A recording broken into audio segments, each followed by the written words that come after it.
Hey, boys and girls, it's the Orange and Black Insider Bengals podcast coming at you, episode number 13 already of this show. I can't believe how quickly it's flown by.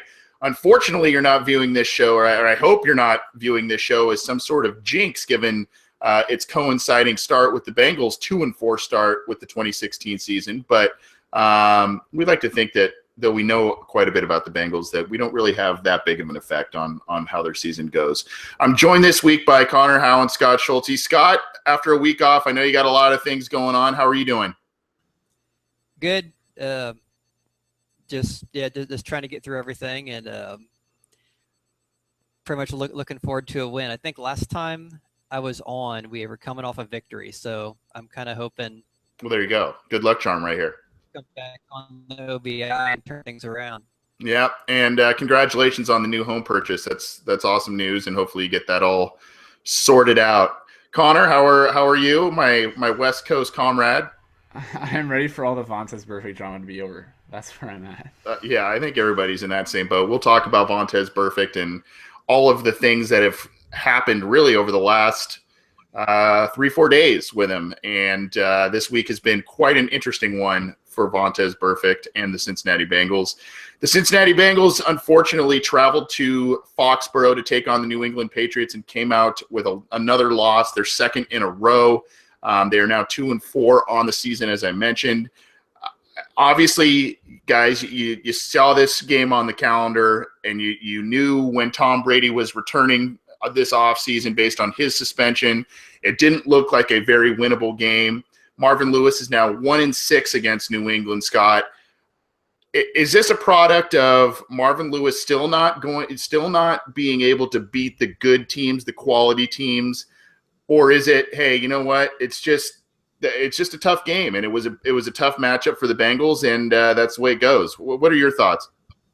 I'd say all the above. Probably more the first one. He just when he has to face a good team, his track record just seems to struggle.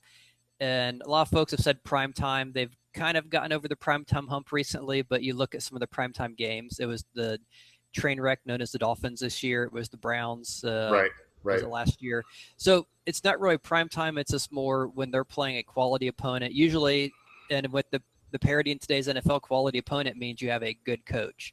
You know, teams that can adjust, teams that can figure out what you're doing. They can counterpunch and they can, come back. And that's one thing that it seems like in each of these post-game conferences or when he does his talk, he gives his weekly update. And the thing he kind of harps on is we kind of want to do what we want to do. We're not really going to adjust. We just want to, be a running team or passing team or whatever. We just struggled and we just kind of keep at it. It's like, well, you can't keep at the same thing. You have to change stuff. And he just doesn't seem to have the ability to win those big games for whatever reason. If he just can't make the adjustments, if he can't make the right for whatever it is. And even like on that 4th and 1 call, when they were on the Patriots 1-yard line, they went for it. One of those things, it's very exciting. It's very cool. Yeah, let's touch down. But they just aren't a team that seems to have the players to do that. All the complaints we've had with Bodine, with the offensive line, with they're not getting any push. And so we're going to go in a hostile environment and try to do something that we just can't do. He just, for whatever reason, and a lot of the complaints have been on him, and I think they're valid, that he just is not a big game. He's not the guy that's going to take you to the promised land. He can get you there. He's kind of like, I guess, Moses, for anyone who knows the Old Testament. He got the Jews out of Egypt and to the promised land, but he wasn't the guy that was going to get him in. That got handed down to the next guy. And so I think a lot of Bengals fans have been frustrated. Well, okay, we hope we don't have him for 40 years like Moses. Let's get on to the next guy and get in, into that promised land. That's a great analogy. I don't think anyone's used the Moses analogy with Marvin Lewis. I love it. And we're going to get, Scott, to your disappointments and, pleasant surprises of the day in just a second here. But Connor, some thoughts as well. Were you encouraged by the Bengals, the fact that they held a lead midway through the third quarter, based on kind of how bad this season has gone, they're now 2-4, as I mentioned.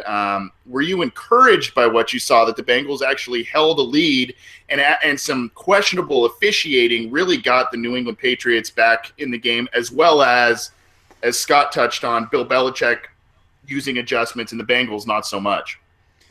Yeah, I think it's just it plays down to momentum, and the Bengals, as we've seen, are one of the streakiest teams in the NFL. They've had insanely long runs where they will win, 7 of 8 or 8 in a row, like we saw last year, 6-2, 5-1, whatever it is. They've had like a stretch of at least 5 wins in 6 or 7 games every single year Dalton's been in the league. And I don't think that's necessarily just a tribute to the skill level of the team, but it just goes to show that this is a team that thrives when it has momentum. It has that confidence, that swagger, that just unlike it's not something you can describe on paper. It's just like an intangible thing that they're just streaky. They play well when they're in that zone, and they don't play well when they're not. And we saw the change of momentum was so obvious when the Bengals come out in the second half. They score, they take the lead. It's huge. You're thinking, oh my gosh, the Bengals can win. No one is, at least I wasn't thinking, oh, they're going to blow this game. I was thinking this is going to be a good game. They're probably going to stick in it. And then, like you said, I mean, obviously there were some bad calls, and there's going to be bad calls, but you can't let a bad call dictate the entire rest of your game. Because Dre gave up, the illegal contact penalty on Dre was very, very questionable, but that's not an excuse to just say, okay, well, that doesn't explain the Patriots driving, 40 or whatever yards down the field afterwards. It doesn't explain the fact that they scored, like something like 20 points almost unanswered, if unanswered. You have to close out a game, and yeah, some of that has to fall on Marvin Lewis, but it's just a momentum-based team, and so it's hard to really justify or articulate what exactly is going right and wrong. And like Scott said earlier with the fourth down, I think it's just Marvin Lewis he still has faith in his team, and maybe to a fault. Last year he was making those fourth down calls, and they were getting them. The Bengals have been one of the most successful teams in the NFL on fourth down this year. So it made sense that he would want to go for that 4th and 1 on like the 1 yard line or whatever it was, because they've had so much success doing it. I think they probably had only had around one non-converted 4th down, I think, this entire season so far. So I think it's just momentum, and obviously there's a lot of different things that can factor into something like this, but it's just a team that frankly needs momentum, and hopefully a 2-game stretch against Cleveland and Washington should provide that for them. It's a great point by both of you on the momentum thing, and I'm a former athlete and former coach, so I believe greatly in momentum, and I know there's a lot of people out there that don't necessarily view it as, since it's not a tangible aspect, they don't view it as something that's a credible thing in sports, but I believe heavily in it. And I think if you talk to professional athletes, they'll tell you that they believe in it as well. And to me, it was very indicative that momentum was a big thing to note on Sunday in that Dre Kirkpatrick penalty. Obviously, when you're losing and you're not playing that well and you're frustrated, and a penalty like that occurs on a 3rd and 18, you start to throw your hands up in the air and you get frustrated, and then you let up plays that you normally don't on defense. And then on the flip side, the Bengals not only, I believe they scored to open up the third quarter, if I remember correctly. They then held the Patriots to punt. Then Dalton rolls out, hits Green on a nice play, 1st down, but then there's the hold on Abuehi. All of a sudden there's the safety. They kick it to the Patriots. The Patriots come down and score a touchdown after that. So, yeah. Those 2 plays, those 2 penalties really resulted in 16 points, if you really think about it, which is mind-blowing, and the Bengals lost by 18. So, you have to overcome those things. You have to not only not commit those things, but you have to overcome those things, and that was disappointing to me, as well as I think you guys can agree the 4th down play, Damata Pico being in there at fullback twice when you just paid Ryan Hewitt this offseason this big contract, and he's on the sidelines. I didn't understand. Makes sense. I didn't understand that one. So Scott, your biggest disappointment of the day, and maybe some positives that you took away from this game. I'd say clearly the biggest disappointment is the score. I mean, only because they lost, and not just There you go. Like they I lost like the obvious one. That's good. Yeah. but it's how they lost. I mean, before the game, they were like, what, a 10, 11 point underdog or 8? I forget what it finished up at. And everyone was saying, oh, man, that's kind of big. It's the NFL. That's kind of extreme. The Bengals aren't that bad. They're not going to go in there and lose by 10 points. And we lose by, like, what, 17, 18 points, like you said? And so I think that's probably the biggest to the obvious one is the score. But just the idea that how do as a professional team, you're paid to do this. You have a veteran team, experienced team. Your head coach has been there forever. Your defensive line, your quarterback, AJ Green. You're supposed to be okay. No one expects you to win in Foxborough. I forget what they are. They're like 1,000,001 at home against AFC teams or something over the last decade. So, okay, you don't win. I think most people would, they're not going to kill you for that. But if you're not going to win, don't win by like 3 or 4 points. Instead, you don't go in there and get blown out by 18. This is a team that just lost to Buffalo, and people expect this to be better than Buffalo, especially since Buffalo has lost all their defensive players this year, and they're using Tyrod Taylor, and they lost their best offensive guy in Sammy Watkins. That's a team we're supposed to be better than. Well, Buffalo so we should be had a little Jacoby more Brissett at quarterback. That is true. Although the Patriots have seemed to show that they can pretty much win with anyone at any position. So that's my biggest disappointment. Is just they just didn't seem to, especially the second half, because you look at that lopsided score and it came in the second half where they just didn't adjust. The Patriots figured out here's what they're doing, here's what we're going to change, and the Bengals just seemed to say, okay, we're kind of in this. We're only down by a little bit. We're going to stay the course. And unfortunately, the road changed, and you have to follow the road. You just can't keep driving straight because MapQuest says go straight. If the road ends, the road ends, and you've got to adjust. And they just don't seem to. It reminded me of that Cardinals game last year and the Steelers game 2 years ago and the Browns game either 2 or 3 years ago, where just all three of those, the Cardinals had a 22-0 third quarter last year. The Steelers on the one where they got a pick, and I think they threw like an 84-yard touchdown pass to Martavis Bryant and then just took the game away when it was close. The Browns game where Dalton throws a pick on the first or second drive, Craig Robertson catches it, returns it to either the end zone or right before, and then the game's over in the first quarter. It's just one of those things where the Bengals lose momentum, and sometimes they'll respond and sometimes they don't, and it's just a matter of what makes them respond. Because sometimes Lewis's team plays for him, and sometimes it doesn't. It's so confusing. Scott, some positives. The Broncos game. Oh, go ahead. This year as I was going to say, with the Broncos game, we were pretty much in that thing for the first half, and then they adjusted. And I remember hearing in an interview afterwards, asking Trevor Siemian about the game, and he kind of made a point that we had a game plan for them, and he kind of had a smile and kind of like, we kind of knew what we were going to do, and they did it, and the Bengals had no counter for it. Wow. But to answer your question about positive, it's really hard to find a positive when you fall to 2-4 and you lose by that much. But if I were to give a positive, I guess I'd give it to the fact that we were in it for half a game, that we were able to be competitive. I think it shows that, we do have the players. We're not as bad as people, as the record indicates, or as the coaching has been. We just can't seem to make those adjustments, and we kind of get killed on momentum. But, we do have the good players who are doing good things. It showed for half a game that, yes, we are in this, and it didn't look like we were just getting blown out of the water the second half. It was just, bad scheme. Guys were open, just, missed the sign. It seemed like a lot of coaching things to me. So I'd say the good is we still have good players, and they showed they can play. I'd just like to see them, have the coaching to help them play a whole game. That's a good point. Yeah. Connor, disappointments, positives?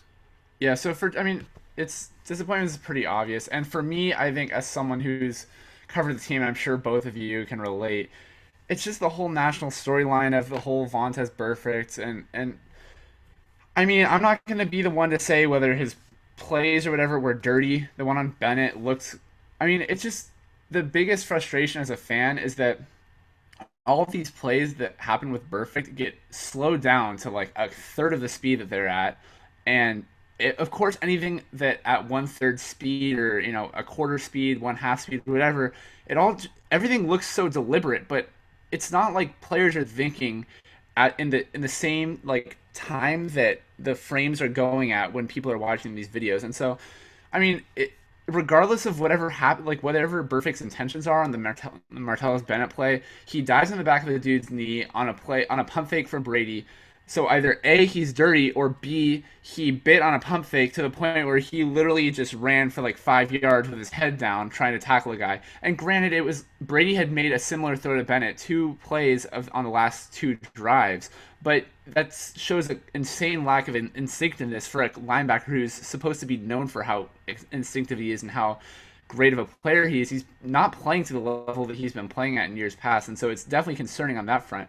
But then also you have the whole stomp thing, and there's no definitive evidence of it, which is why the NFL couldn't suspend him. And it was definitely frustrating to see the Patriots guy, who obviously either looked for himself or had it leaked to him by someone, whatever it is, that he's so quick to rush to judgment. And because the first person who gets on the video is a guy who's a Patriot guy, that everyone's immediately going to say, oh, well, Burfict, blah, blah, blah, blah, blah. And it's just that Burfict has done things that have made him, like, earn that, not having the benefit of the doubt. But when a player doesn't have the benefit of a doubt, people are going to look at a video like the stomp, quote unquote, which wasn't a stomp. Whether it was in like a dirty, intentional, trying to put Garrett Blount's ankle between his 2 ankles is a different story. But it's not like people are so quick to just say, oh, it was a stomp, and then just take that as, well, there's no video of it, but Garrett Blount got mad. Well, he'd already been mad that game. He tried to gouge Sean Williams in the eyes. So it's just the matter of that this team has no benefit of the doubt, and the media is all against them, and that's frustrating as a fan. On the field, it's obviously frustrating that the team couldn't capitalize and finish when it needed to. It's frustrating that the team still can't run the ball, and I can't blame Hill or Bernard because more than half of their yards per carry, or more than half of their rushing yards this season have come after contact. 61%, I believe, per Pro Football Focus this season of the yards have come after contact. So where are you going to run through if more than half of your yards are coming after contact? It just shows that the offensive line is doing a worse job blocking for the run than it is doing for the pass. So all that aside, I think positives, like Scott insinuated. I mean, this is a team where we saw they stayed in the game until early in the third quarter with the best team in the NFL in one of the hardest home environments to play in the entire NFL. And the Bengals, per NFL Drafter, who's the guy's name is Ethan Young, but his Twitter is NFL Drafter. Of all the teams with the remaining strength of schedule, the Bengals have the easiest strength of schedule of any team remaining, or of any team, the easiest remaining schedule of any team in the league. They have, obviously, like we mentioned, matchups against Cleveland, against Washington, and granted, they don't have home field advantage, and Washington's hot, but that's a team the Bengals should beat. The Giants and the Eagles look kind of scary, but they should be teams the Bengals are capable of beating if they're a playoff team. So if the Bengals are a playoff team, that's a big if. They have a schedule that's set up for them to make the playoffs. So right. I mean, that's a positive. And like we're saying, Eifert could be back, but the talent level's there. It's just a matter of getting the players to play better, and it's not just on the coaches, it's on the players to execute. I mean, Domantap Peko the offensive line blew up on the 4th and 1 where Domantap Peko's in there, but Peko missed the block himself. So twice. I mean, sure, Peko he shouldn't have been in there in the first place probably, but I mean, it's a lack of execution. It's not just coaching. I mean, if Peko makes the block, everything's okay. So that's where I'm at. Well, you just blew up the Vontaze Burfict segment we're gonna have later in the show, Connor. So appreciate that one, buddy. That was good stuff. Yeah, no problem. That's what I'm here for. No, we're still gonna talk about it. We're still gonna talk about it. That's a good point what you brought up, and it really is a good point.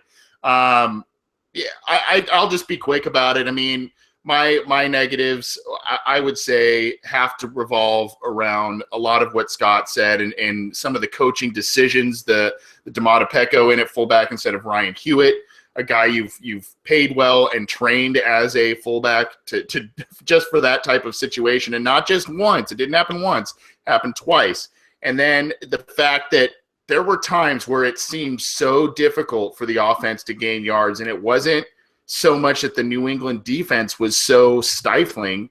It's just, like you said, Connor, a lack of execution by players. It just seemed like, especially when you saw later on when Brady made the adjustment to go to the tight ends and go for more of the chain moving type of plays, the Bengals just were scratching for every yard, and it's really different to see this year from last year that is the case.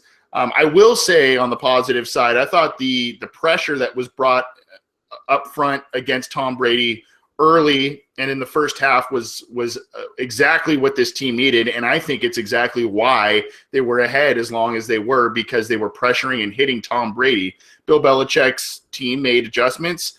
Gunther either didn't make adjustments or he made an adjustment to go more into a cushiony type of scheme where it was more coverage-based and not so much pressure-based, and I think that cost him, which kind of stinks. But initially that defensive line play was pretty solid.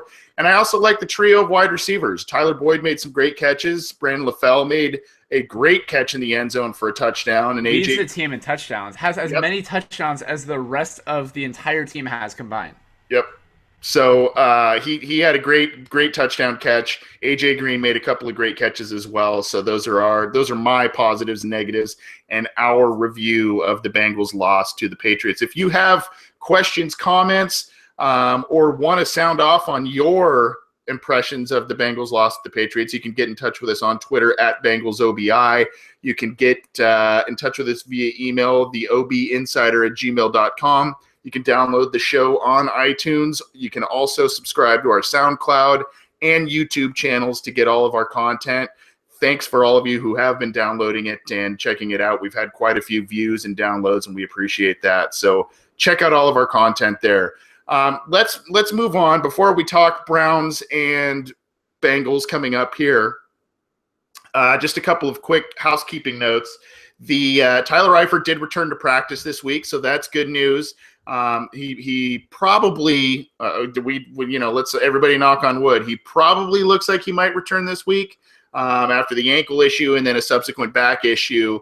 But we'll see. They're playing it cautious, so he might still wait another week or wait even after the bye. But I think he's pretty close, and if he's practicing this week and there's no setbacks, I think he's out there this week.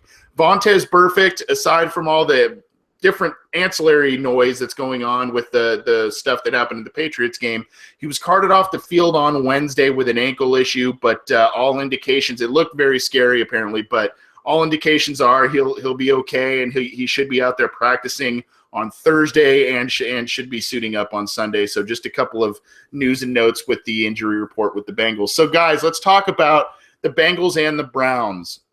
The Browns do not have a win this year, but they've given some teams some scares. They have talent in certain places. They're very deficient in talent in others. They're a very young team. They have a new head coach in Hugh Jackson, who is with the Bengals. Scott, are you worried about this game, especially with Hugh Jackson at the helm and his familiarity with the Bengals and what they like to do on both sides of the ball? I'm going to say I'm not too worried. I probably should be after they've gone 2-4.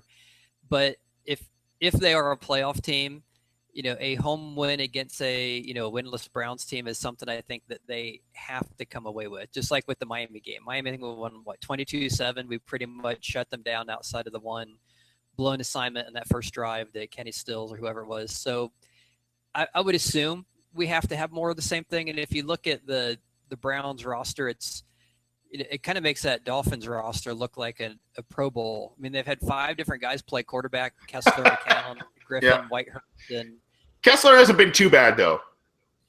True, I don't know if he's been asked to do a whole lot, but he's done a decent job of what we're asking you to do, which is throw the ball to this tall, fast guy named Terrell Pryor and hope he catches it.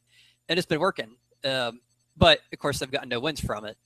The one thing I'd say that and then you look at defense too. I think they only have one guy with 2 sacks. He's a backup, and everyone else has 1 sack. So they're not getting a ton of pass rush. They are giving up a lot of points. They're not scoring very much. I think Terrell Pryor is the only healthy guy, and even he's questionable. So they might. I don't know who they would throw the ball to if he's out.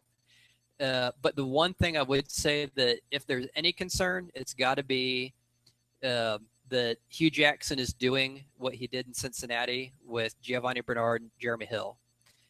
And a lot of people assumed he would do something like that, and he kind of is with Isaiah Crowell and Duke Johnson.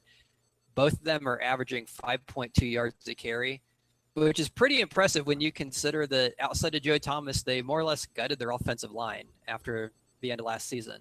So you've got no passing game to soften the defense. You don't really have a great offensive line. And you got these two running backs who really hadn't produced a whole lot. A lot of people were saying, yeah, Crowell's a plotter. He's a Ben Jarvis kind of guy. Yeah, he's not going to do a whole – and yet they're both averaging 5.2 yards a carry, which to me is pretty good. And the Bengals, unfortunately, have shown this year that they just aren't as good as they haven't performed or executed as well as they have in the past. So that'd be my one concern, is if Hugh can kind of get those two guys running on us and we just can't stop them. And let's say they get a fluke lead on some crazy play or something and they kind of milk the clock. I don't think it'll happen, but that'd be my one concern heading into this game. Connor, I don't really know what to make of this game. I mean, I think for me, I think the Bengals, especially what you saw last week and what Gary Barnidge has done in his couple of years in the league, especially with the Browns and sometimes against the Bengals, he's kind of a player that needs to be watched. Scott mentioned both the running backs having over 5 yards a carry. What are some potential matchup problems you see the Bengals having against the Browns? I mean, if we're talking matchup problems, there really shouldn't be any matchup. Like Scott said, Isaiah Crowell and Duke Johnson are actually playing really well, which is insane. I mean, Isaiah Crowell looks like a great player, which no one expected. I thought he was going to get cut when he tweeted out that picture of the Dallas cop getting his, or he tweeted out a picture of like a cop getting his throat slashed. I was like, oh, this is going to open the door for Terrell Watson. No, Terrell Watson's still in the practice squad, and Crowell is one of the best running backs in the league this year, which is mind-boggling to me. But that aside, I mean, this is a game. If the Bengals lose this game, they do not deserve to go to the playoffs. This is both a must-win and a can't-lose game, because if you lose this game, you're done. There's nothing you can do. But you have to win this game because you need to start getting momentum. Like we said, this is a momentum-based team. If Tyler Eifert comes back, I want to see him catch 2 or 3 touchdowns, because that happened, I think, one or both games they played the Browns last year that he had at least 3 touchdowns. And so, I mean, this is just one of those games where if you get like 2 or 3 touchdowns with Green, 2 or 3 with Eifert, 2 or 3 with LaFell, I just want to see one guy have a big game. Whether it's Hill, Bernard, LaFell, Green, Eifert, Cody Core, Tyler Boyd, I don't care. I just want to see one big game from one guy. The Bengals are 2-0 in games AJ Green's caught a touchdown pass, 0-4 in the games he hasn't caught a touchdown pass. Let's see an AJ Green game. Like, let's just see one person show up. That's what you need from this team. And this is just a game that you have to win. I don't care how, like, the Browns beat the Bengals like 2 years ago, and yeah, it was a terrible game, but this is, I mean, the Browns have, Joe Thomas on offense, Crowell. Duke Johnson hasn't been playing that well. I mean, he's been okay, but his yardage per game isn't that high. This is a game where the Browns are going to score 10-plus points only if Crowell and Duke Johnson have at least 150, I think, total yards. I mean, Cody Kessler's at quarterback. Like you guys said, Terrell Pryor might not even play. And if he does, they have Terrell Pryor, who is not even, I don't think, as good as Brandon LaFell. At this point in his career, maybe things change. But right now, LaFell's playing better than, I think, Terrell Pryor. I think Gary Barnidge is not the player he was last year. I think we're seeing that. I think he kind of just got force-fed by Josh McCown. I mean, even for the Browns, left guard Joel Bitonio, who's by far their second-best player on their entire offense, let alone their offensive line, is, I believe, out for the year. Cam Irving, their center, for all the Bengal fans who talk about Russell Bodine, Russell Bodine isn't close to the worst center in the AFC North, because Cam Irving is probably the worst center in the NFL that's starting, at least. If not, I think like Ali Marpet or some guy in the Bucks might not be as good. But This is a game that there aren't any excuses. There isn't any reason that the fans should be worried. The Bengals are 2-4, and the 4 losses have come against teams that are in the playoff mix right now. They're 2-0 against teams that aren't in the mix. You have to win this game. This is just a game that there are no excuses to make. I don't care if Hugh Jackson knows everything. I don't care if Hugh Jackson knows the plays that are being called. This is a game that needs to be won. Yeah, I think if I remember correctly, so the teams the Bengals have lost to have a combined record of 16-3 or something to that effect, about 4 wins apiece, if I remember correctly. But this game is either, like you said, Connor, one that could be just a Bengals stat booster and a confidence booster, where it's, I believe, Cincy Jungle's own Brandon Whitted threw out a stat where the last couple of games the Bengals have played against the Browns, they haven't scored less than 30 points and they haven't allowed more than 10. So they smoked him. It was like 38-3 when they played Manziel, something like that. Right. No, they shut out Manziel. Right. So I mean, that provides optimism going into this week, and I worry about that Hugh Jackson factor, especially when we've seen some coaching errors this year on the Bengals' part. Real quick, Scott, you weren't here last week, but Connor and I, especially since Connor harped on the point of this being a must-win game, we brought up a topic, and I wanted to get your take on it. Really, just kind of a broad question. Is this Bengals team a playoff team based on what you've seen so far and what the schedule holds going forward? I still think they are, just because I mean, my fandom wants me to say they are. And you look at, well, they've been the playoffs 5 straight times, and they were 12-4 last year. And we lost a ton of coaches. We lost some good offensive pieces, but I think they still have enough there to be a playoff team. And they lost some games early on, but granted, they're probably not going to go 16-0, especially with I think before the season I had done a post saying where kind of comparing last year's team with this year's team, and I thought they were a little worse than last year's overall if you looked at every roster position. So I could see them going 10-6, and that's still very feasible. You know, as you guys are talking about, you know, they've kind of got the meat of the roster out the schedule out of the way. They already played at Pittsburgh, at New England. They've had to go against some really good teams. You have the Browns twice coming up, Baltimore twice coming up. Your next game against Pittsburgh is at home. You know, you've got some very winnable games. So I think, unless, like as Connor said, if we lose this Sunday, then no. You know, because then you're 2-5 and you just got beat by the Browns. You're not a playoff team. But I think, you win this one. You win a winnable game in London where you lose your home game, and then you're back to 4-4. And once you're back to that, you know, and then you hit the bye, Yeah, then you hit the bye. Look at the AFC. We have Roethlisberger's hurt, and Antonio Brown isn't Antonio Brown when Roethlisberger's hurt. I want to see him play one game before I take that point back, because he hasn't had a good game without Ben Roethlisberger on the field. I don't care if they have Lev Bell; it's an issue. The Ravens. I think Joe Flacco got some sort of minor injury, but they've lost 3 straight. Also, the Steelers and the Ravens. They've lost 3 straight. The Steelers are playing the Ravens either this week or the next week. Every team in the AFC seems to be struggling. The Raiders have lost. They just got smoked by the Chiefs. The Broncos lost to the Chargers. The AFC South, the Texans are winning games, and the best team they probably beat is the Colts this year, who are not good. So the AFC is wide open. I could see an 8-8 team making the wild card in a crazy scenario. I don't think it's a realistic possibility, but I think it's something that is within the realm of possibility, especially seeing as the Patriots are so high up there and every other team is so far below the Patriots, I think, right now. Even the Broncos. I don't see a number 2 defined team in the AFC.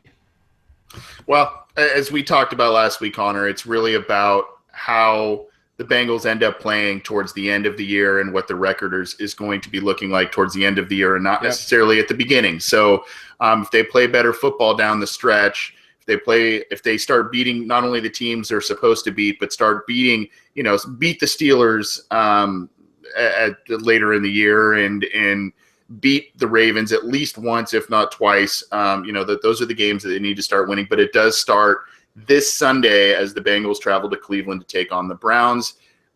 We previewed that, and we'll get to some score predictions later on in the show. But right now, the Bengals have gone through a third of their schedule, and this this segment will kind of, I don't know what you want to call it, maybe going back to school or whatever, but it's report card time as the Bengals have finished their first third of the schedule. And I would like to get your guys' take on some grades, not only from the coaches, but offensively, defensively, special teams, and really think through. I mean, I don't want this to take a ton of time, but really think through the players, the specific positional groups, and all of that as you factor in your grades. Connor, I'll start with you because I know Scott is putting together a post on this on Cincy Jungle, which I hope you guys will all check out, and we'll get his thoughts in just a minute. But Connor, let's start with grades.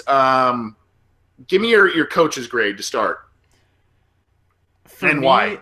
Yeah, so I think if we're going overall for coaches, I'm gonna go like D. But if we're going by in terms of like expectation level, and like, you know, expectation level is like above expectation level is an A, expectation level is C. I think they've done just as good, if not a little better than what they've expectations. I would say just like a C plus, B minus. They've played 4 tough teams, and like we said, there's only so many excuses you can make. But I mean, there haven't really been a ton of clock management issues, I don't think. There haven't been, you know, I mean, it's just a matter of intangible things, like we were all kind of saying. The team just bowed out, kind of, again, in Denver, and they bowed out in New England, and I mean, in Pittsburgh, that was just a strange game in general.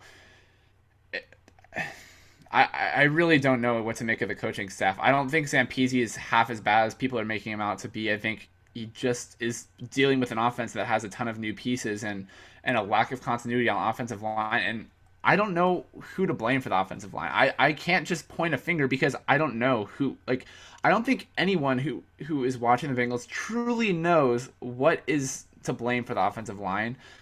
Maybe it's Paul Alexander. Maybe it's, you know, maybe it's Ogwehi, maybe it's Whitworth, maybe it's Zeiler, maybe it's none of no. It's not like there's one shining star on the offensive line right now. I mean, Whitworth has been human. I mean, we can get into this mess right now, but the only guys I think who have played to expectation level or higher are Clint Bowling and Russell Bodine, and I mean, that's not very encouraging. Bar's pretty low for Bodine. Let's be honest about that. Yeah, you're not wrong. I mean, he's improved this year, but his improvement means he's okay, number like 19 to 15 to 20 area at best of where he's at. And so and that's just according to Pro Football Focus. What do I know about offensive line? Nothing. That's the answer. I don't know. So I don't know who to blame for the Bengals' problems, and maybe that's why I'm being kind of lenient on the coaching is that I really don't know. I mean, how much of these struggles have been on the players? How much have been on the coaches? It's hard to tell. I'm just gonna keep knocking on this momentum argument. It's just there's so many things. I'm not gonna pretend like I know all the answers because I don't. And anyone who thinks they do know all the answers is either just I don't want to insult people, but I don't think anyone knows the answers. I don't think. Yeah, I mean that's pretty much where I'm at right now, and so. It's just, yeah, I would go like somewhere between a B minus and just a solid C because expectation level was not very. I don't think it should have. I don't have a firm grasp of where it was. I don't think anyone should have been expecting and make Dalton an MVP. But that's the thing. Dalton has been just as good this year, which I think has gone completely under the radar. People were thinking, oh, what if Dalton isn't the guy he was last year? He is the guy he was last year, and I think Zampese deserves some credit for that, especially seeing as though the offensive line has had the struggles that it's been having. So, I mean, I don't know. It's mediocre for me, which is pretty cliche of the Bengals. So we'll say C plus for coaching from Connor. Scott, your grade? I'm going to go ahead and grade on a curve and give them a D plus. And one of the reasons I want to say that is we kind of hit on it earlier, the whole idea of them having troubles adjusting to the game, the flow of the game, what the teams are doing, trying to counter. And I think one of the big things that we kind of overlooked in the offseason heading into this year that I think is starting to show up is that you look at when a team is really good and when you're really good, what other people want to do is they want to copy you. New England had the 2 tight ends before Hernandez went to jail, and him and Gronk, and that kind of became the fad. Other teams wanted to do it. The Redskins brought in RG3. He had actually a fairly decent first year. Now all of a sudden you see some other people, hey, let's run our quarterback a little bit more. Let's try to do so. When something's successful, you see people try to do it, and you see it. Okay, your team's doing well. Let's grab their players, and you grab their coaches. And we lost Jay Gruden and Mike Zimmer a few years ago to head coaching jobs. Like, oh my gosh, what are we going to do? Are we going to overcome this? And we did. It helped that we had Hugh Jackson take over for Gruden, and might have been an improvement. Yeah. And a year where injuries decimated the team too. That's what's crazy. It depends on who you ask, and I know Lewis is a much bigger fan of Jackson, so they have that chemistry there. Well, this offseason, we then lost Hugh Jackson. Not only did we lose him, we lost a ton of people. You look at the overall changes. Our offensive coordinator went from Hugh Jackson to Ken Zampese. Quarterback coach went from Ken Zampese to Bill Lazor or Laser. Defensive line, Jay Hayes had been there forever. He left. Jacob Burney took over. Linebackers, Matt Burke left. He got replaced by Jim Haslett. Defensive backs, Vance Joseph and Mark Carrier both left. They brought Kevin Coyle back and promoted Robert Livingston. And then one of their scouts, Greg Seaman, left right before the draft. So that's a lot of people to replace. And I think you kind of see that you still have these good players, but there's just, those in-game adjustments, those halftime adjustments, those things, those little things those guys were really good at doing. And okay, you can survive, losing a guy here and there. And kind of like with the Alabamas or Ohio States, they say that you just reload. And you can do that to a point, but you're not always going to get great assistance every single time you replace these people. And I think they may have just gotten to a point where other teams went to the well so often that we just, at this point, don't have enough great assistant coaches to match what we've had in the past. And one of the big ones, like for me, is defensive backs with Vance Joseph, who everyone seemed to really like, and Mark Carrier. Last couple of years, we averaged our pass defense gave up 18 touchdowns and had 20 interceptions. Which is very rare to have more interceptions than touchdowns. Top 3 interceptions in past 3 years too. Yeah, and you look at this year, it's total opposite. We've given up 14 touchdowns already, and only have 4 interceptions. And you can say, okay, well, maybe it's Reggie Nelson. He left, and granted, Sean Williams couldn't hold an interception if his life depended on it. But that being said, Anthony Ray, you did lose 2 great coaches who were who seem to be very good at that. So I think there's a lot that we've lost in the coaching. So when I say D+, I'm not saying these new guys are horrible, but as much as I'm saying we just lost a lot of quality that I think people were overlooking. I agree with you, and new guys just aren't making up for it. Yeah, I agree with you. There's obviously a lot to make up, a lot of personnel to make up for there, Scott. That's very well said. The Bengals currently have a 333 winning percentage. I'm going to say I'm going to be generous and give the coaching staff a D-, because a D- is about 60% or so. I kind of say that tongue in cheek a little bit, but I see things where I see D'Amato Pico in on 2 plays when you pay a fullback a massive contract, and if you want Pico in there for 1 play, go ahead, that's fine. But when you're 2-3 and you're on the road against the Patriots, it's not time to be cute. You got to be efficient, you got to be smart, and you got to have your best players on the field at the time that you need them there. And that's one case. Against the Dallas Cowboys, Carlos Dunlap was actually having a pretty decent game off the edge, yet Paul Gunther inexplicably 2 or 3 times dropped Carlos Dunlap into like a zone coverage type of position. I don't understand it. Why would you want that? That's just a total mismatch on that front. The lack of adjustments, I do agree with you guys. I think the growing pains that comes with a new offensive coordinator, that's going to be an issue. The lack of adjustments in game or at halftime, that sort of thing. But it's been everywhere, and unfortunately, a lot of the onus needs to be on Paul Gunther in terms of, this team needed to lean on that defense that didn't really lose that many play. I mean, they lost Reggie Nelson, and they lost Emmanuel Lemur, but they didn't lose a ton of. Hall. Yeah, I mean, they lost some experience, but they have a lot of guys on that defensive unit with a lot of experience, and they are not stepping up. Their Pro Bowl players aren't playing to caliber. I mean, Dunlap's playing pretty well. Geno Atkins has been hit and miss. Michael Johnson, I mean, he's just kind of there. And Vontaze Burfict has been a total roller coaster, both in terms of play and his volatile nature. So I can't give this coaching staff that big of a pass, and that's why I'm going to go D-. So, Connor, let's shift to the offense. What is your grade for the offensive unit? I know this kind of coincides a little bit with coaching with Zampese, and you touched on the offensive line struggles and a lot of that. But what would you give the grade for the offense this so far this year? See, if the offensive line played like it did last year, it'd be an easy A.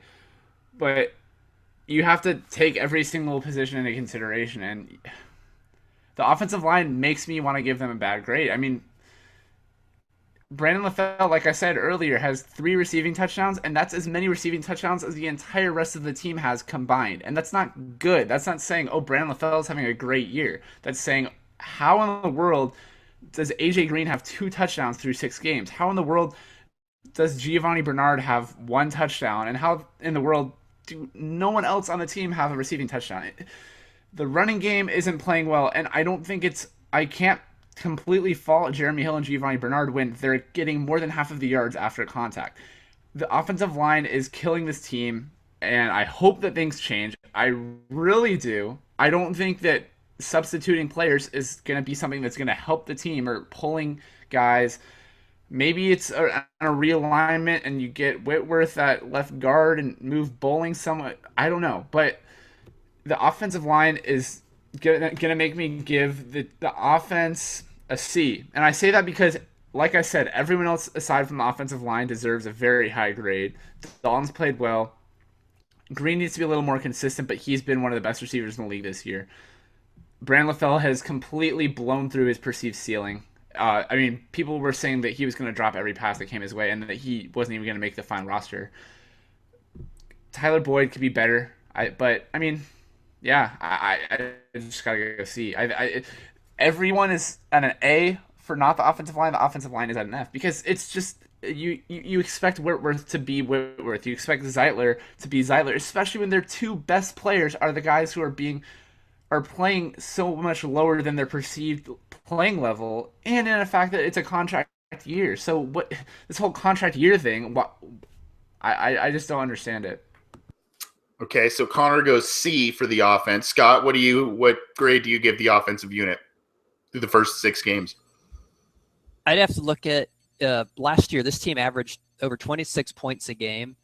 This year, we've only scored 23 points once. I mean, we haven't even hit our average last year in a single game, and we're 6 games in. So it's going to be really hard to give them a high grade.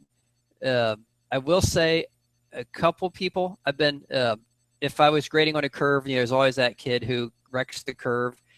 If I had to give that to anybody, I'd have to say it'd be Andy Dalton. Has been very efficient. He hasn't been great, but he has completed 2/3 of his passes. Only has 2 picks. He has 6 touchdowns. They aren't big numbers, but the touchdowns are way down. He's kind of efficient. He just isn't getting any help. And the other guy that Connor mentioned, who I've been impressed with, is Brandon LaFell. He's caught 23 of 37 targets, which I think is right now his 2nd best year he's had in his whole career, like 6, 7, 8 years. So he's having a really good year. His 3 touchdowns, you mentioned, that's the highest on the team. So he's doing more than I think fans expected from him. I think a lot of guys thought after preseason, Boyd is definitely going to push him for the number 2. And Boyd's pretty much non-existent most games. CJ Uzama seems to be the guy they love throwing to more than Boyd, which I think shocks a lot of people. And I don't know if it's just because they want to throw to Eifert and Eifert's not there, and so the play just calls for Uzama, or they just really love him. But yeah, when you can't even hit your average after 6 games. It's hard to give you a high grade. So I'm going to say overall, That's brutal. I want to go lower than I can't go lower than the coaches because with all the coaching turnover, everything we've talked about, and I give them a D plus. So I'd have to say C minus minus. It's like flat. It's like the what is it, the grade school grade, the check plus plus or check plus or something, right? No, I like it. C minus minus. Yeah, C minus minus. I like it. Okay, I agree with both of you, and I think I'll fall somewhere in the middle for the offense with both of you between Scott's C minus minus and Connor's. Connor, you said C. Is that right? Okay, so I'll go C minus. The one saving grace for this offense is their lack of turning the football over. And if there's one thing Zampese has done is he has made Jeremy Hill more sure-handed. And that's on Jeremy Hill as well. Let's not and Kyle Kasky, the running backs coach. That's a group effort there, but he has been far more sure-handed, though we would like to see more big plays and more stellar runs. He has been more sure-handed already this year than he was last year. Giovanni Bernard, I believe, has one lost fumble, but that's one lost fumble between your two primary backs is not a bad thing through 6 games, I don't think. Andy Dalton, I think you said, Scott, has 1 or 2 interceptions this year. Very, very efficient with the football. They are taking care of it.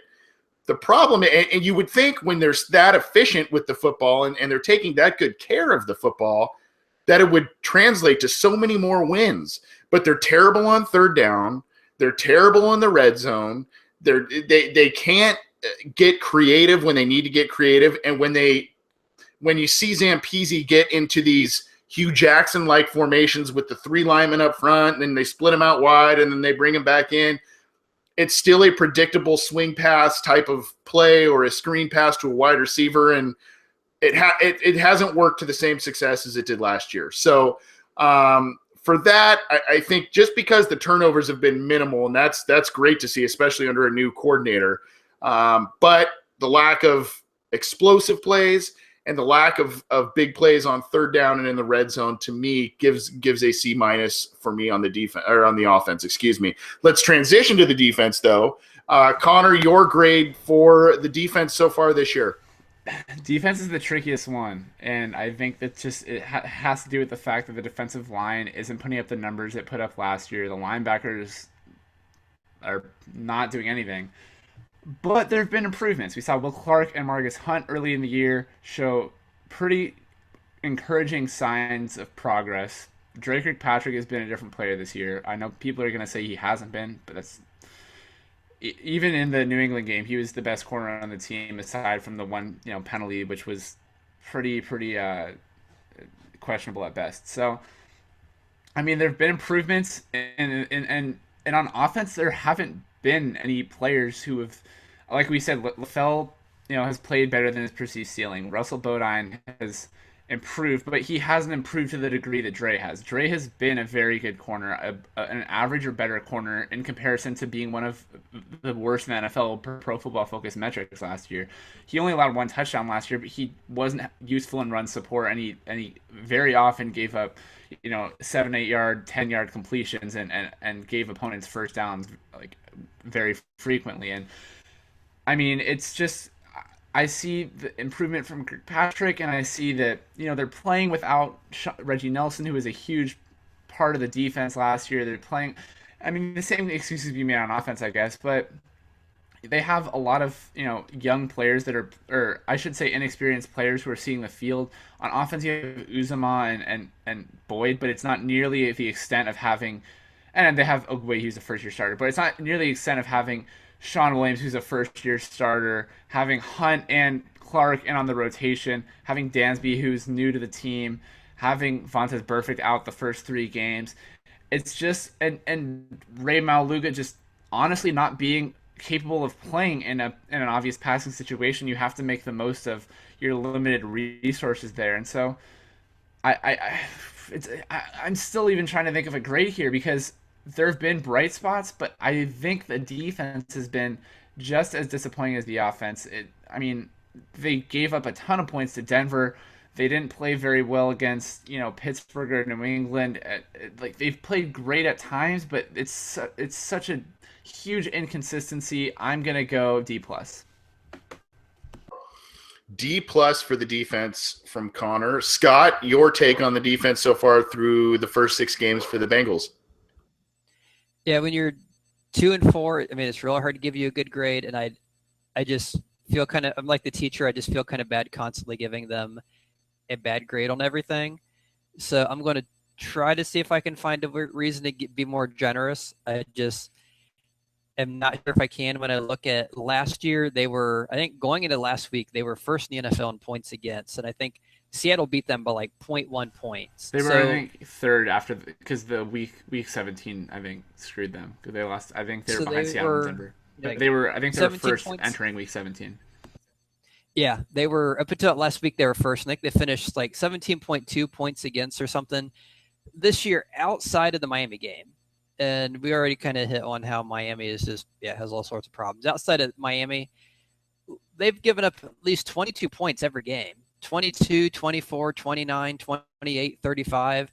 I mean, they just aren't stopping people from scoring. And when you look at that, I mean, that's, what football, it's, you score more points than the opponent. Well, when you're giving up 25, 30 points every week, and everything we just said about the offense, it's really hard to win football games. And they've got in theory, they have the guys to do it. I mean, we've kind of hit on all these guys they have, and it's not like it's a bad roster. So, they have the people. It's just not happening. But some of the stuff, interestingly enough, is happening. You look at some of the numbers, and granted, numbers will tell you whatever you want to read into them. But you look at something like the number of yards they've given up per drive. So kind of an arbitrary number, I know. But last year they gave up like 30.3 yards per drive. This year it's 32. So they're giving up about the same number of yards per drive.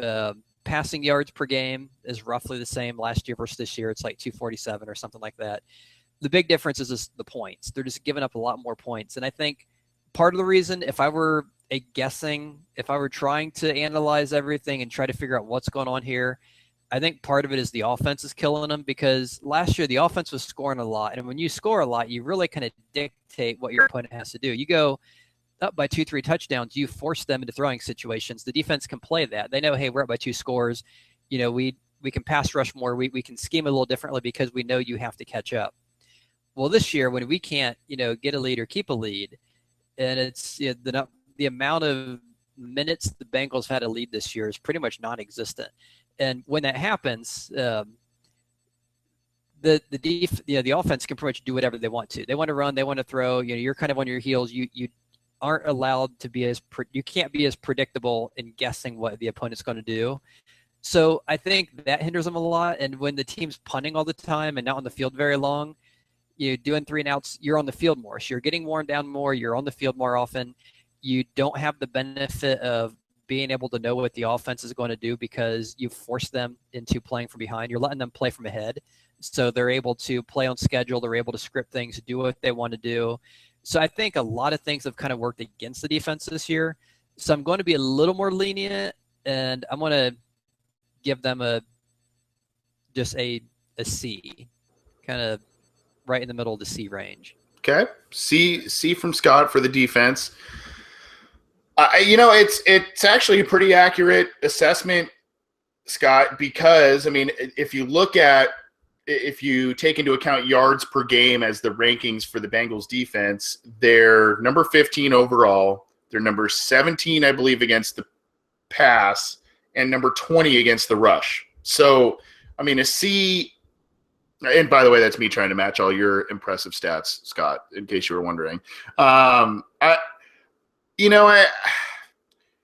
It's hard for me because I always had such high expectations for this group. And even in 2014, when the pass rush wasn't doing well and the offense was really struggling, the secondary stepped up huge. And in 2015, the Carlos Dunlap Pro Bowler, Geno Atkins had a huge year. I mean, I have come to rely on this group so much, and their star players, it's kind of a theme across the board. Their star players are not playing up to what we're used to. And Dunlap's had a pretty decent year. I mentioned that earlier. Atkins has had some big plays, but has been a complete no-show in a couple of other big games, which is, we know he's the key to what this entire defense does. Getting pressure up front in the middle and taking double teams, allowing other guys to get in and get penetration. I mean, that's what he does, and it hasn't been working out. And we can say Vontaze Burfict's absence through the first 3 games played a part. He's had some pretty good plays so far since being back. He's had some moments, but overall, I just haven't been that impressed. And I worry because it seems like such a theme across the board for the team.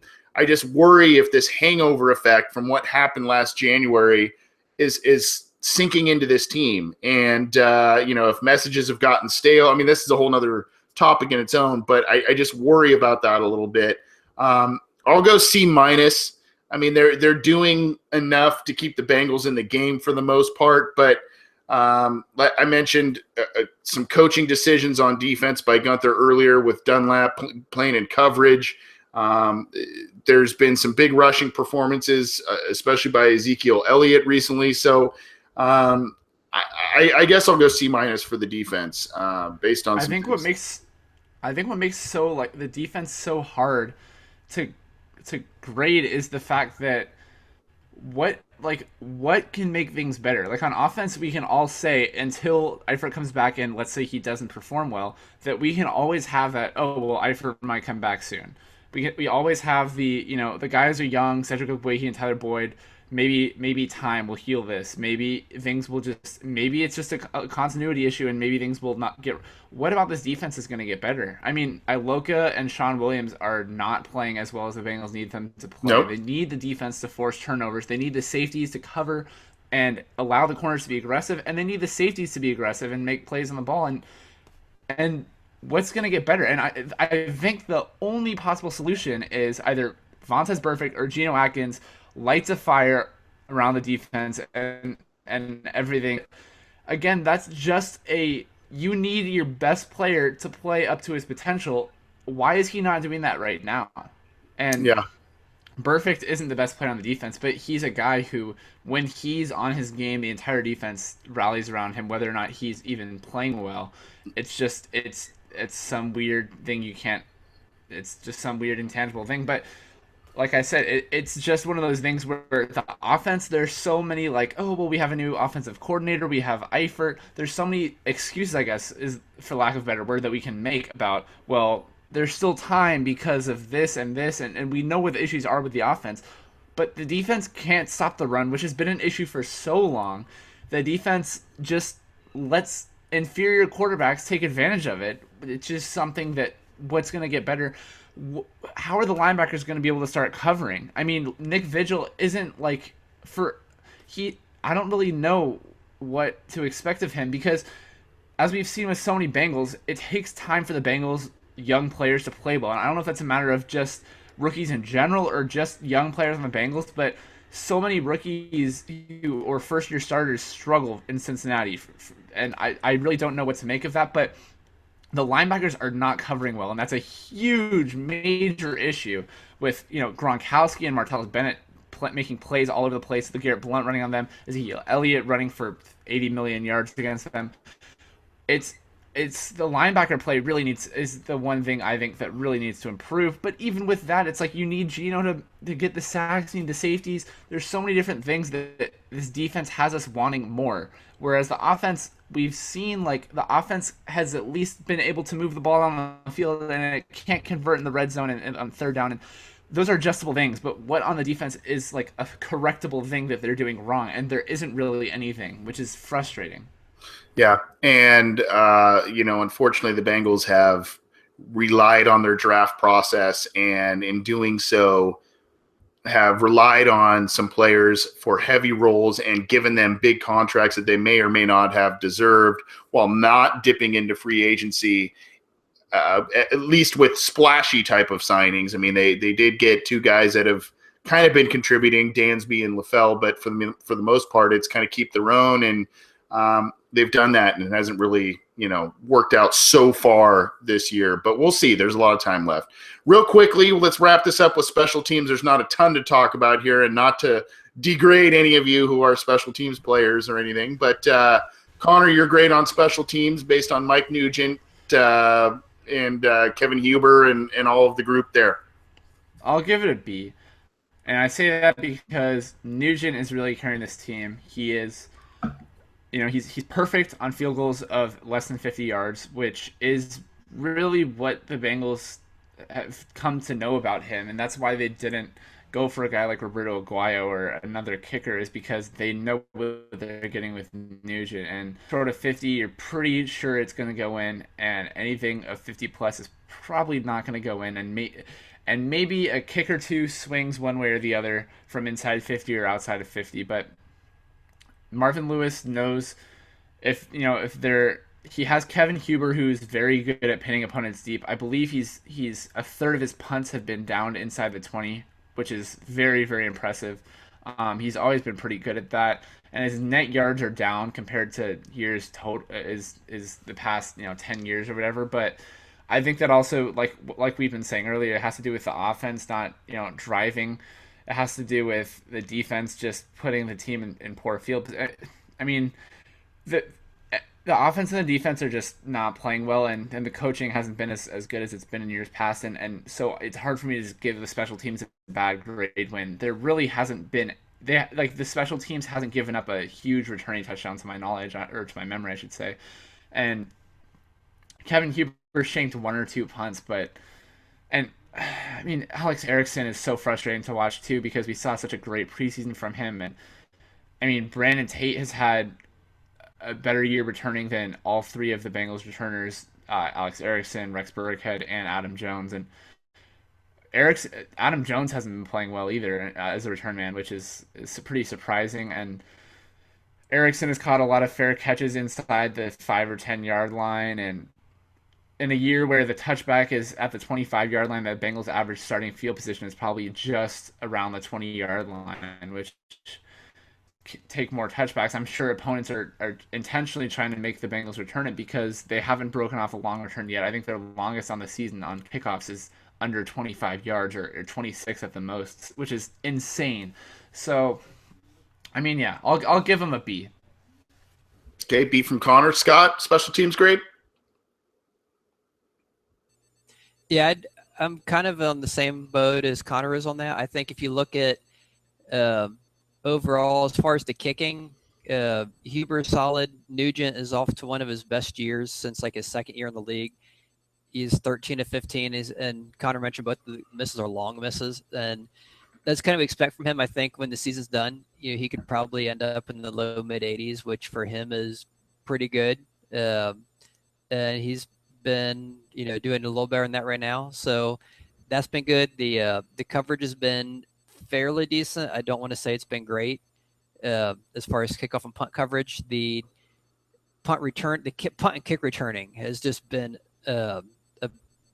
abysmal, which is pretty hard to say when we kept complaining, oh, Brandon Tate, when are we going to get rid of Brandon Tate? When are we going to get rid of Brandon Tate? Finally, we got rid of Brandon Tate. And then no one wants to say it, but it's like, oh, crap, can we get Brandon Tate back? Because our punt returning, we're averaging 6.1 yards per return, which is pretty dreadful. And our opponents are getting about 9. Our kickoff return average is under 20. And you figure most of these are being returned from just inside the 20-yard line. So as Connor mentioned, your starting position is pretty lousy because they'll get it 5 yards deep and then they run it out to the 17 and they're tackled. Yeah. And the whole point with the touchback going to the 25 is to keep you from doing that because they don't want people crashing and hitting each other. So if you can't return the ball past the 20, why are you even taking it out? And it just there have been some frustrating things, but I can't say it's been as frustrating as the offense and defense. And maybe it's because special teams is only on the field for a few minutes, so you don't have as much time to be frustrated by it. It's easier to not be as annoyed when you don't have to deal with it as often. So I would say I'll give them I think I went D- and then D+ or C-, minus, and C. So I'm going to go ahead and give them a C+. I'm just going to keep getting higher. All right. I want to throw one stat out really quick because I was doing research on this the other day and I forgot to mention it. And I don't know if it's a good thing or a bad thing. It's probably more of a knock on the defense than on Erickson himself. But Erickson has returned 8 punts and fair caught 8 punts, which is just insane to me that he's fair caught that many punts. I'm pretty sure that's about as many as Tate fair caught all of last year, and that's through 6 games. Yeah, and obviously that speaks to punt coverage, but it also speaks to, I mean, if you see Erickson, he's caught quite a few, fair caught a couple of those that he probably should not have fair caught deep inside the Bengals zone territory. But one thing to note here, and it plays into that stat, Connor, and it plays into some of the stats you threw out, Scott. Cedric Pearman is not here. He got hurt at this preseason. He's made the Pro Bowl as a special teamer for a specific reason. The Bengals have hung on to him and gave him a roster spot for so many years for a specific reason, and that is because he does the dirty work. He blocks well. He can return in a pinch, but he does everything on special teams, and they do not have him right now, and I think they miss him. I don't think he would exponentially rise, the return yards and whatever we're talking about, but I think definitely they miss that guy. I'll just go B-, just real quickly. I think Mike Nugent has played very well, especially after a terrible preseason. He has kicked very well. He missed two kicks, but they were long, and one of them, I believe, was at Heinz Field that, I don't think anyone likes kicking at Heinz Field. So he's been pretty money, and even with the move back of the extra points, he's been money there. So can't really complain. Kevin Huber hasn't looked the same, but he still has had a couple of nice punts here and there, so can't really complain there. But the only big complaint is the return game, which you guys noted is nowhere near the same. And there's been a lot less usage of Adam Jones in that respect too. But even when he is in, he's either fumbled or hasn't really done much. So, a lot left to be desired from the return game. What are your grades, listeners? You can let us know at all of the mediums we mentioned before. So you can subscribe to our SoundCloud channel, our YouTube channel. You can get in touch with us on Twitter at BengalsOBI. You can email us at theobinsider@gmail.com, or you can download us on iTunes, leave comments, leave your questions, get in touch with us if you would like. And, we're taking fan questions and all of that good stuff throughout the show. We are answering one coming up here. We're going to start wrapping up the show here. Connor touched on some things with Vontaze Burfict and gave his thoughts about some of the things, especially that have come out this week with the potential stomping of LeGarrette Blount and the hit on Bennett. Scott, I just want to get some of your thoughts on what you saw Sunday, and is Vontaze Burfict a viable guy for the Bengals to rely on going forward as with all this stuff that goes on? I think without a doubt, he's definitely a viable guy, a guy that I like having. He's one of those guys that kind of like when the Steelers had James Harrison, he's, if he's not on your team, you hate him. He's horrible, awful. If you have him, you love him because of what he does. Now, granted, he does take things too far. I think sometimes he is a dirty player. Just because I'm a Bengals fan, I'm not going to deny that, yeah, there are some things he does that kind of make you shake your head and like, man, he does, there's no getting around. He does some stuff that I think is a bit beyond what he should be doing. And as long as he's willing to pay the fines, I'm not paying the fines. So I'm okay if he wants to, as long as it's not getting him suspended, which is where I think it's going a little too far. But it's hard to deny that when he is on the field, he is just, a difference-making player out there that totally changes the defense. And I was trying to think of, I think the three of us all probably range from 20 to 40, 25 to 40, somewhere in that range. I think a lot of the people in Cincy Jungle, we have a wide range. I know we have some younger people, some really old people, but I'd guess you're doing a bell curve, regression or something. We're probably, in that, 25 to 40, 20 to 15 to 45, somewhere in that kind of range, more often than not. And of that, the people who have been Bengals fans who are that age, he is the best linebacker that I can remember the team having. And I tried to go back and look, and I'm thinking, who are the big linebackers we've had in the last 20 some years, and you go back to guys like James Francis and Takeo Spikes and some of these guys, and I was Brian looking Simmons, at what is something, if I just want to look at total tackles per game, just to get an even playing field, just a basic number that I can look at for all these guys. James Francis, and I'll try to run through this kind of quickly. James Francis, like 4.2. Malaluga, I threw him in there because he's been there for a while, 5.6. Brian Simmons, 5.9. Odell Thurman in his 1 year of glory, 6.1. Landon Johnson was 6.15. Donnie Jones, or Dahani Jones, I guess, sorry if he's listening, was 7.15. Takeo Spikes, 7.16. Vontaze Burfict, 8.56. I mean, just an absurd number. That's silly. And even if you compare them, I looked up a couple guys like, hey, what about, these Hall of Fame type of guys like Brian Urlacher?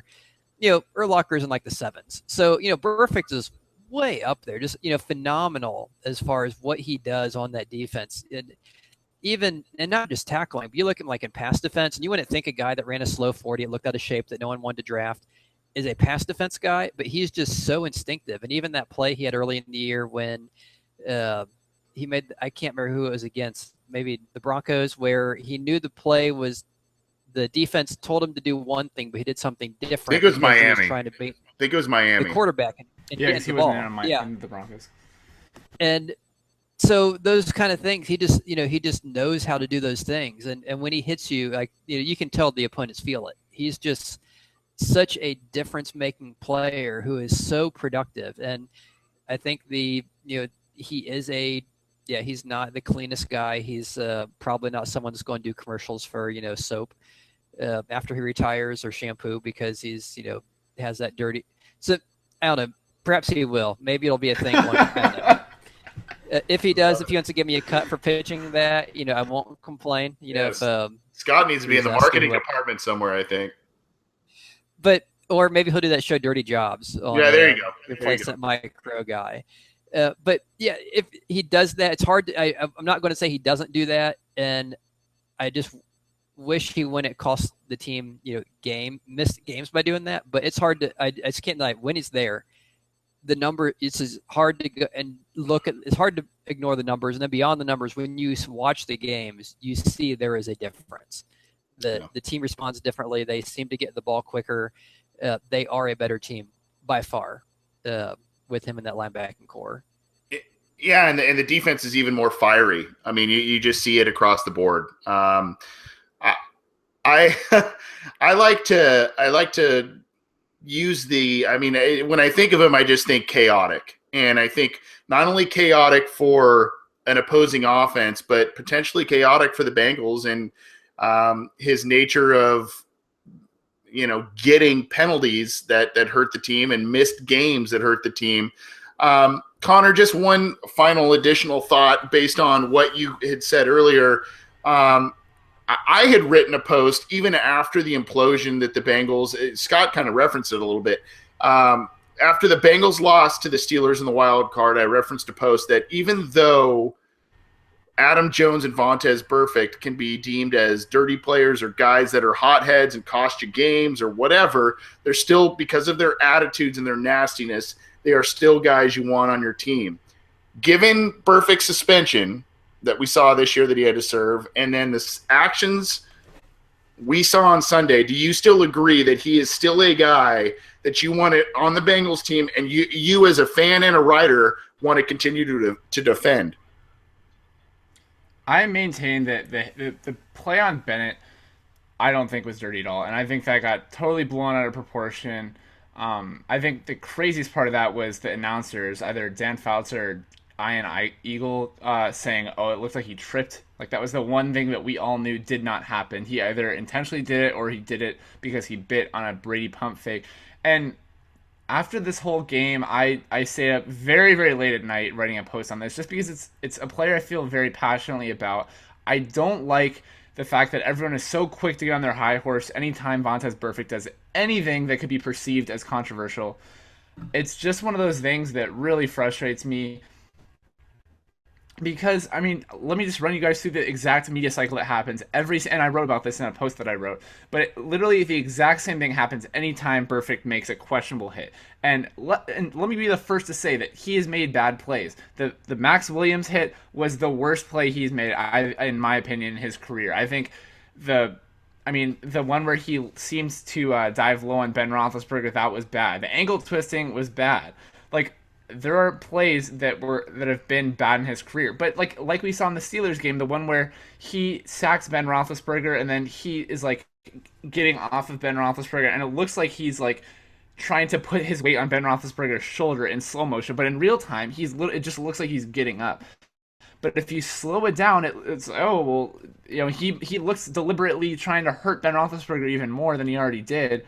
When I just don't buy it. But anyways, back to my original point is, when Burfict makes a play like this, the first thing that happens is people are going to start talking. And the things they say are so predictable. They say, number one, he's been like this since college. And I find it so funny that people my age or younger are all saying, I saw him in college and he was the same way. Vontaze Burfict has been dirty since day one. And I don't, first of all, number one, I don't even watch college football. But even if I did watch college football, I'm not going to remember what a player did 4 years ago. Sure, he got penalized a ton, and I'm sure there's a lot of people who do remember that, but they always have to throw in, this is what he was like in college. Well, in college, Jameis Winston stole crab legs and was accused of being, a rapist. But people aren't going to say that when he throws a touchdown pass or when he throws an interception. They're just going to say, oh, well, he's Jameis. In college, so many players have done far worse than make a perceived dirty hit on a football field. People have gotten DUIs. People have killed people in manslaughter. People have done, a ton of things that people could perceive as way, way worse, but no, on the NFL fans, rating of clean to dirty, the very top of the list isn't beating your wife and getting it caught on camera. It's, this guy should be suspended permanently because he made a dirty hit on a football field. I just find that insane. But anyways, so number one, like I said, oh, he's been dirty since college. Number two, he twisted ankles against the Panthers. Everyone has to mention that. Number three is, oh, he lost the Bengals the game against the Steelers, which, as we all know, wouldn't have even been... First of all, I don't think that he lost the game against the Steelers. I think what lost the game against the Steelers was the fumble. But as we all know, the Bengals wouldn't have been close to in contention in that game if it wasn't for him getting a pick, a forced fumble, a sack, and pretty much a number in every single category of the box score that he could possibly have, minus a field goal and a touchdown pass. Like, he did everything in that Steelers game, and the fact that, he made a hit that is perceived as dirty, that is now all this stuff, it's just this whole timeline. And now the next thing on the list is going to be, oh, that cheap shot on Martellus Bennett and the stomping on LeGarrette Blount, when you can see by the camera angle he didn't stomp on Blunt. He didn't. I'm not trying to be a homer defender of Burfict, but there's a reason why no one who's saying that Burfict should be suspended for his life is showing the angle that has been very out there on the internet of his Burfict's feet were surrounding Blunt's foot was between Burfict's ankles, but it wasn't. His foot didn't ever come on top of Blunt's foot. And of course the Patriots writer is going to say, oh, well, this is an intentional play, blah, blah, blah, blah, blah. Anyways, I mean, we all get the point. It's a very controversial thing. I don't think that, Burfict is a guy who is going to I don't think he's cost his team a game yet. And I people are going to say that, but at the end of the day, he's a guy you want on your team. Like you guys both have insinuated, he's one of the best linebackers, if not the best linebacker to ever play on the Bengals.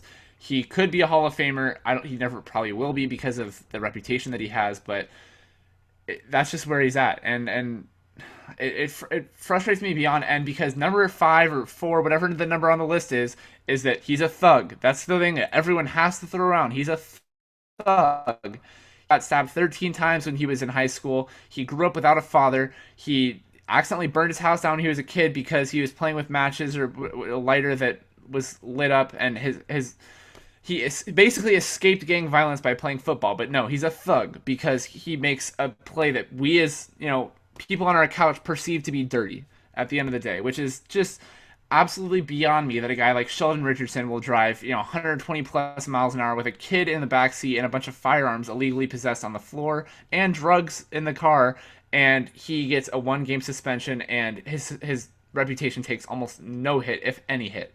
And then a guy like Burfict will make a play where, let's say, even devil's advocate, that it is intentional on Martellus Bennett. How in the world is that worse than endangering the life of a 12-year-old with illegal firearms in your car, driving 100 plus miles per hour, and having the scent of weed in your car? It's beyond me. The perception of players as just these images on a screen is baffling to me, that people don't understand that these people are just people at the end of the day. And so that's where I'm at. And I think you had a good point, Connor, about that perception. And I think one thing it's so hard in the NFL, especially when all the media keeps harping on it, is once you get that perception, it is so hard to shake it. I mean, forever, Brady and the Patriots are always going to be called cheaters by everyone who lives outside the Boston area. And even though every team cheats. Yeah, to some degree or another, they're all doing something. And same with Burfict. He's always going to be a dirty player. Every time he hits someone, it's a dirty hit. Now, granted, the guy next to him could be doing the exact same thing, but because it's Burfict, and that's the narrative, that's the story they like to tell, that's the story every announcer is going to tell. Every time there's a close play, if Burfict did it, it's a dirty one. And it kind of reminds me of the upcoming election. And since we are in an election season, I'd be remiss if I didn't say this, that I think the candidates, because they're so hated by both sides, are kind of in that same situation. I think every time Trump says anything going forward, it's always going to be assumed to be sexist. And every time Hillary deletes an email on her computer, it's always going to be fishy. Those are certain things you just are never going to be able to get around. And just like with the Burfict, every time he does something, someone's always going to assume, oh, look at that, it's a dirty hit because it's him. But if you took the 55 off, let's say he switched jerseys with PJ Dawson. So, which of course, it might be a good example because they don't let Dawson play. But let's say he switched jerseys with Vinny Ray. He went out there, if he made the exact same hit, no one would say a thing. But they see Burfict on the back of that jersey. You put me in a Burfict jersey and you let me run out there and get knocked over by someone, and I'd probably get flagged. So yeah, I think he just has this reputation. What's dangerous is that when Vontaze Burfict has lost the benefit of the doubt, anything can happen. Like we saw with the Patriots reporter, he leaks this video from the All 22 film, but he doesn't say, here's an image of Vontaze Burfict appearing to stomp. He says no. Vontaze Burfict deliberately stomped on LeGarrette Blount. Here's the evidence, and everyone takes that as, oh well, he lost the benefit of the doubt. So yep, exactly. This is exactly what happened. Even though, if it were to have happened, we all know he would have been suspended again, and it didn't happen because there's no video evidence. But it's also, it didn't look like he did it. Unfortunately for him, this is the reputation that Vontaze Burfict has built for himself. I had no idea about the childhood stuff you talked about, Connor, but obviously I'm a bit older than you, and I live on the West Coast and watch a lot of Pac-12 football, and I specifically remember Vontaze Burfict playing, not only jumping out on the screen as, holy cow, this guy's an amazing football player, but what an idiot after the whistle. Yeah, like why I specifically remember it because he played USC, and I'd watch the USC games. I'd watch late Pac-12 games, and I would see it.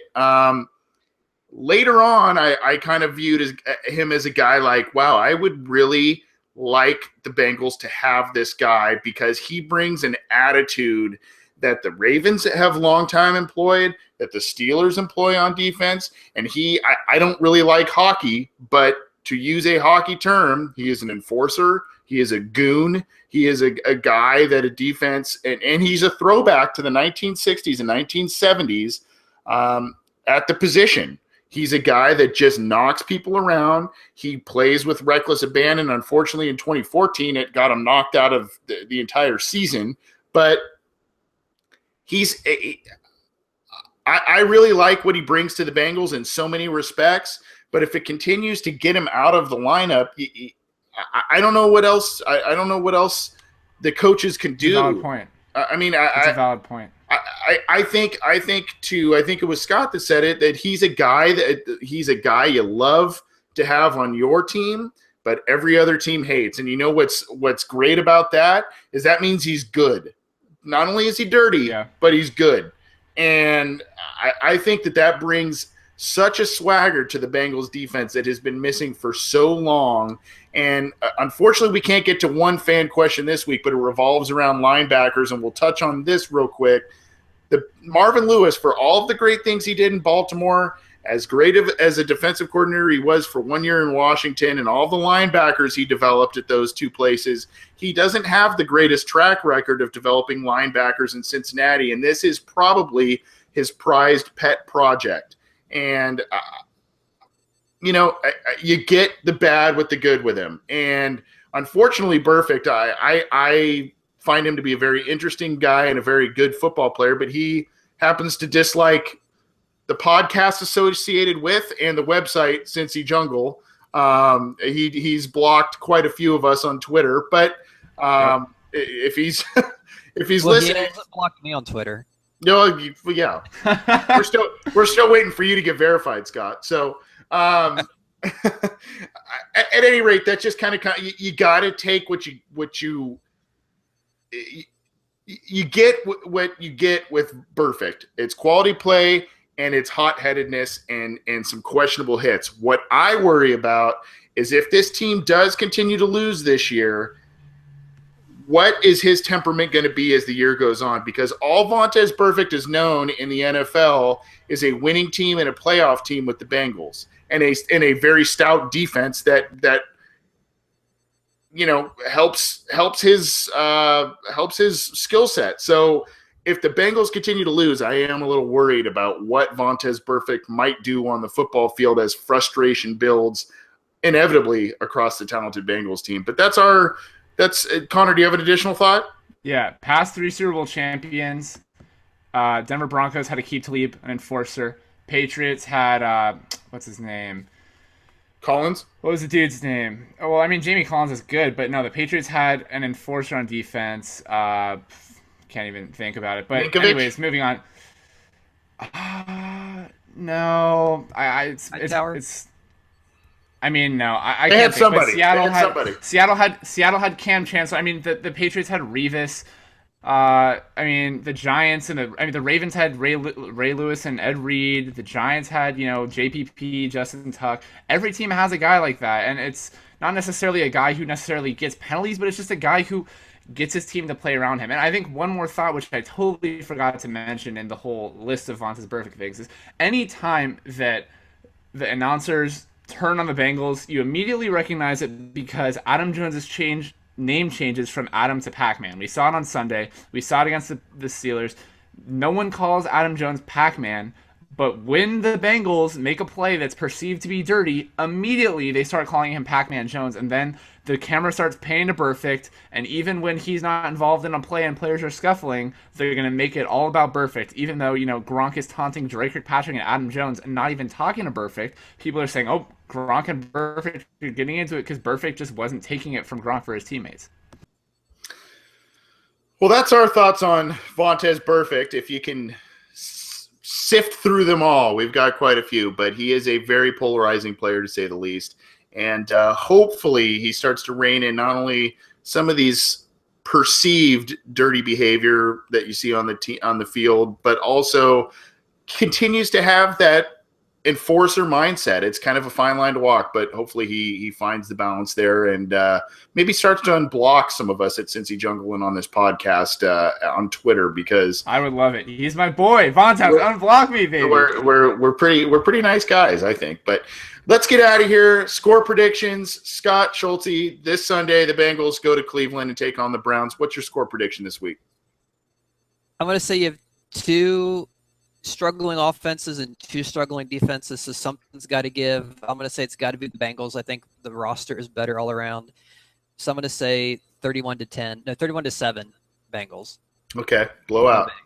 Okay, Connor, score prediction? 34-3. Wow, you guys are confident.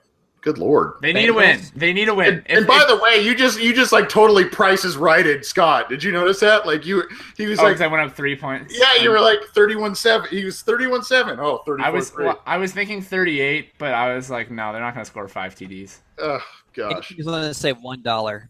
Exactly. Closest without going over, right?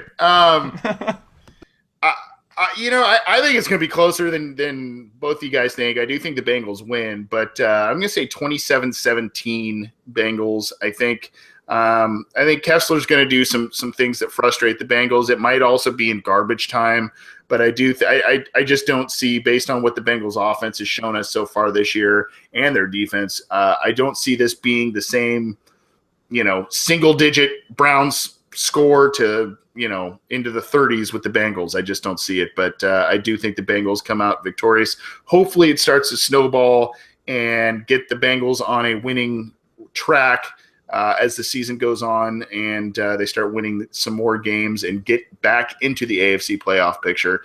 That's going to do it for us. Again, one more time, you can download us on iTunes. You can check out the live you can check out the stream of the show on Cincy Jungle. You can subscribe to our YouTube and SoundCloud channels. You can follow us on Twitter at BengalsOBI, and you can email us with any questions, comments that you want to be addressed either on air, or if you want to give us some feedback, please do so via email at theobinsider@gmail.com. Thanks so much for tuning in. Thanks so much for downloading.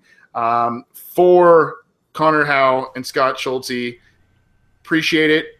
Let's get a win this week. Let's get to 3-4. Who day? Who day? I'm looking forward to practicing my British accent of Who day for next week. I want you to do the whole show. Yeah, I want you to do the whole show in an English accent British accent. Oh, that'd be great. Oh my gosh, a whole show. So you better practice, Scott. Who day? I didn't get pictures of Big Ben and Parliament behind me for that. And you know what? There are quite a few Bengals fans in England. We've been in touch. So a lot of Bengal fans in England. Yeah. But this first things first. Cleveland's ahead, and thanks again for listening. Thanks, guys. Appreciate it.